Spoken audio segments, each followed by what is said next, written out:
إن الحمد لله نحمده ونستعينه ونستغفره ونعوذ بالله من شرور أنفسنا ومن سيئات أعمالنا من يهده الله فلا مضل له ومن يضلل فلا هادي له وأشهد أن لا إله إلا الله وحده لا شريك له وأشهد أن محمدا عبده ورسوله يا أيها الذين آمنوا اتقوا الله حق تقاته ولا تموتن إلا وأنتم مسلمون يا أيها الناس اتقوا ربكم الذي خلقكم من نفس واحدة وخلق منها زوجها وبث منهما رجالا كثيرا ونساء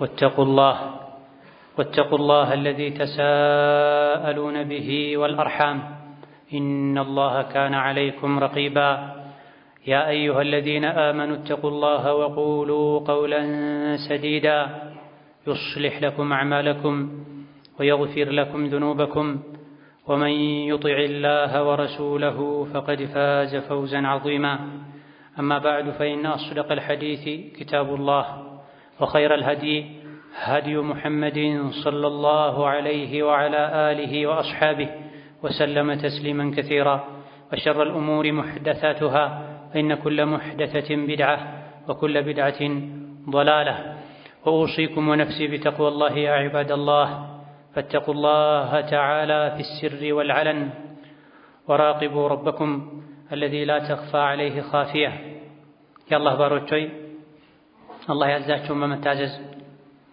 يكلكلاكم بمكلكل ሁሌም በሁሉም ቦታ ላይ በሁሉም ጉዳይ ላይ ሁሉን የሚያውቀውን ሁሉን የሚያየውን አላህን ተባረከ ወተዓላ ፍሩ። ለአኼራችሁ ስንቅ ያዙ። ከስንቆች ሁሉ በላይ ስንቅ አላህን መፍራት ነው። አላህን ተባረከ ወተዓላ በመፍራት ዱንያ አኼራ ይስተካከላል፣ ህይወት ያምራል። አላህን ተባረከ ወተዓላ መፍራት በመተው ዱንያ አኼራ ይበላሻል። ከአኼራ በፊት ዱንያ ላይ ብዙ አይነት መከራና ስቃይ አላህን የማይፈሩ ሰዎች ላይ ይደራረባል፣ ይፈራረቃል። አላህን ፍሩ፣ ንግግራቸውን አሳምሩ፣ አላህን ፍሩ፣ ዝምድናን ቀጥሉ፣ አላህን ፍሩ፣ የታዘዛችሁትን ተግብሩ፣ የተከለከላችሁትን ከማድረግ ታቀቡ ተብለን ተመክረናል። አላህን መፍራት በአፍ ብቻ አይደለም፣ በልብስ ብቻ አይደለም፣ በምኞትና በመመሳሰል በማስመሰል አይደለም። በልባችንም በተግባራችንም በቃላችንም አላህን ስንፈራ ያሰብነው ሁሉ ይሳካል፣ የተዘራው ይበቅላል። ትንሽ ተዘርቶ ብዙ ምርት ይገኛል። የተወለዱ ልጆች የተባረኩ ይሆናሉ። በሰላም ውሎ በሰላም ማደር ይቻላል። አላህን መፍራት ስንተው ህይወት ላይ በረካ፣ ሰላም፣ ደስታ ይጠፋል። ህይወት የሚያምረው ነገር ሁሉ የሚበጀው አላህን ከመፍራት ጋር ነው። የሁሉ ነገር ቁልፍ በእጁ የሆነው አላህን ከታዘዝነው ከፈራነው ካከበርነው ያከብረናል። ነገሮችን ሁሉ ያስተካክልልናል። ከናቅነው ከተውነው ቸላ ካልነው አላህ ተባረከ ወተዓላ ቁድራውን ያሳየናል። ቁርአን ላይ ብዙ አይነት ታሪኮች ተነግረውናል። ቁርአን ልዩ ትኩረት ሰጥቶ ከሚዳስሳቸው ጉዳዮች አንዱ የታሪክ ጉዳይ ነው። ስላለፉ ህዝቦች ቁርአን ብዙ ብሏል። ምንድነው ምክንያቱ ከተባለ ፈቁሱስ القصص لعلهم يتفكرون ይላል። ነቢያችን ሆይ ለህዝቦችህ ታሪክን ተርክላቸው፣ በታሪክ እንዲሁ ጊዜ ለማጥፋት ሳይሆን لعلهم يتفكرون ምናልባት ያስተነትኑ ዘንድ ያስተውሉ ዘንድ ስለጠፉ ህዝቦች ስለጠፉበት ምክንያት ስለጠፉበት ሁኔታና አጠፋፍ ነገራቸው። የጠፉ ህዝቦችን እንዲጠፉ ሰበብ የሆነውን ወንጀል ሊርቁ ይችላሉ። ስለዳኑ ህዝቦችም አላህ ከበላው ስላዳናቸው ህዝቦችም ተርክላቸው፣ ንገራቸው። ለምን እንደዳኑ፣ በምን መልኩ እንደዳኑ፣ ለመዳናቸው ሰበብ የሆነው ምን እንደሆነ ያስተነትኑ ዘንድ ያስተውሉ ዘንድ ይላል። ቁርአን ላይ አላህ ተባረከ ወተዓላ ዋህይ አውርዶ ስለ ዓድ፣ ስለ ተሙድ፣ ስለ ፊርዓውን፣ ስለ ቃሩን የነገረን እንዲሁ ቁርአን ገጾቹ የሚሞሉበት አንቀጾቹ የሚሟሉበት ወሬ ጠፍቶ አይደለም። ከቁርአን እያንዳንዷ አንቀጽ እያንዳንዷ ቃል ፊደልም ጭምር ማዕና አላቸው፣ ትርጉም አላቸው፣ ምክንያት አላቸው። በማያስፈልግና በማይጠቅም ወሬ ቁርአን አይሞላም። የቁርአን ታሪክ የሰው ልጆችን ያስተምራል።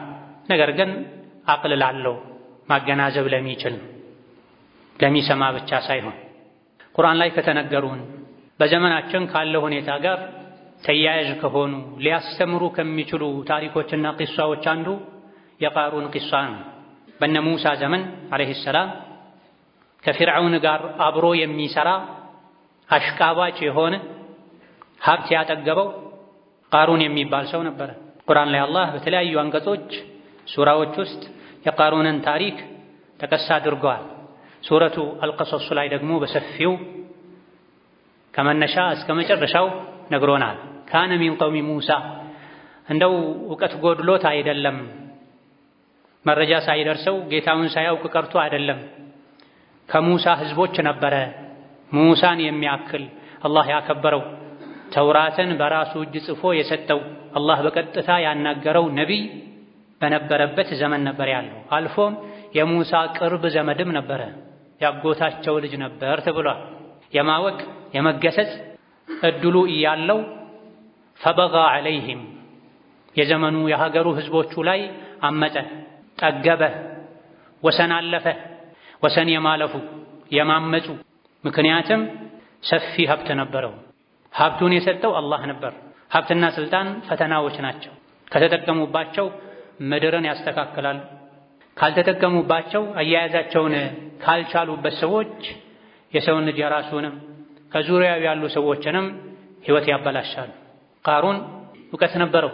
ሙሳ ላይ የወረደውን መጽሐፍ በሚገባ አንብቦ ነበር። ነገር ግን እውቀቱ ከአይኑና ከምላሱ አልዘለለም ነበር። አላህ ለፈተና ሀብት ሰጠው። በሀብቱ ምክንያት ጠገበ። የዘመኑ ሰዎች ላይ ወሰን አለፈ። የግፈኛው የአምባገነኑ እኔ ነኝ አምላካችሁ ከኔ ውጪ አምላክ ጌታ የላችሁም ይል የነበረው ፊርዓውን ያሰቃያቸው አንሶ በኒ እስራኤሎችን የቃሩን የራሱ ጎሳዎችን እሱም ጭምር ያሰቃያቸው ነበር። ይከላከል ሲገባው ፊርዓውንን እንደ ከሱ ቅርብ እንደመሆኑ ተው የበኒ እስራኤል ልጆችን የሙሳ ወገኖችን አታሰቃይ ማለት ሲገባው ከግፈኛው ከበዳዩ ፊርዓውን ጎን ቆሞ ሙሳንና በሙሳ ያመኑ ሰዎችን አዳ ያደርግ ነበር። ለፈተና አላህ በሰጠው ሀብቱ ሴቶችን ገንዘብ እየሰጠ የሙሳን ስም እንዲያጠፉ ያደርግ ነበር። የተማረው ስላልጠቀመው ስላልገሰጸው አማኞች መከሩት። ኢዝ ቃለ ለሁ ቀውሙሁ ላ ተፍረሕ ኢነላሃ ላ ዩሒቡል ፈሪሒን፣ አትጥገብ፣ የጥጋብ ደስታን አትደሰት። የጥጋብ ደስታ የሚደሰቱ ሰዎችን አላህ አይወድም። አላህ የሚወደው የሚተናነሱ የማመስገን ደስታን የሚደሰቱትን ነው የሚወደው ባሉት ጊዜ ምክር ሊቀበል አልቻለም። ሰዎች ሲመከሩ ለሁለት ይከፈላሉ። ምክር የሚጠቅማቸው ቆም ብለው ራሳቸውን እንዲገመግሙ የሚያደርጋቸው አሉ። በተቃራኒው ደግሞ ሲመከሩ የሚብስባቸው አሉ። አንዳንዴ የመካሪው የምክር ስልት ሰዎችን የባስ እንዲጠሙ ሊያደርግ ይችል ይሆናል። ግን ምክሩ የተላለፈበት መንገድ ምንም ይሁን ምን ለራሱ የሚያስብ ሰው ከተመከረ ነውሩ ጉድለቱ ከተነገረው ቆም ብሎ ራሱን ሊፈትሽ ይገባው ነው። ቃሩንን የመከሩ ሰዎች የመከሩት ምክርም ጥሩ ነው፣ የመከሩበት መንገድም ጥሩ ነው። ወብተጊ ፊማ አታከ አላሁ ዳር አልአኺራ፣ አላህ በሰጠህ ሀብት አኺራን ፈልግበት፣ ጀነትን ግዛበት። አላህ ለአንተ መልካምን ነገር እንዳደረገልህ ሁሉ አንተም አላህን በመታዘዝ ለሱ በመተናነስ መልካም ስራን ስራ። አላህ ከሀብቱ እንደሰጠህ ሁሉ አንተም ከሰጠህ ቀንሰህ ለሰው ልጆች ስጥ። ምድርን